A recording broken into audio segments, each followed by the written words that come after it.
ज़रा सोचिए, हर वो चीज़ जो हमें खुशी दे, ज़रूरी नहीं कि वो हमारे लिए अच्छी भी हो।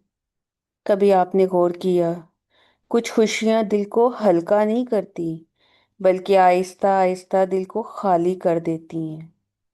हम अमूमन कहते हैं, बस इसमें मेरा दिल लगता है। लेकिन सवाल ये है, क्या इसमें दिल लगने के बाद अल्लाह याद भी रहता है?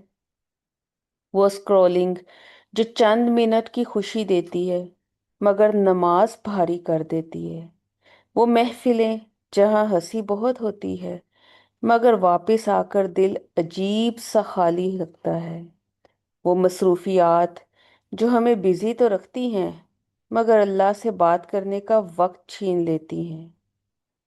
याद रखिए, शैतान हमेशा गुनाह को गुनाह बनाकर नहीं लाता। कभी वो उसे रिलैक्सेशन, कभी वो उसे मी टाइम, और कभी कभी हार्मलेस इंटरटेनमेंट बना देता है। और हम समझते रहते हैं हम ठीक हैं।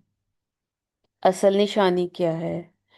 अगर कोई चीज़ हमें अल्लाह की याद से दूर कर दे, नमाज को डिले कर दे, दिल को सख्त कर दे, तो चाहे वो कितनी ही खुशी दे, वो नुकसान है, सुकून नहीं। क्योंकि असल खुशी वो है जिसके बाद दिल अल्लाह के करीब हो, ना के दूर। सोचिए, आखिरी बार कब ऐसा हुआ कि आपने कोई चीज़ छोड़कर सिर्फ अल्लाह को चुना हो?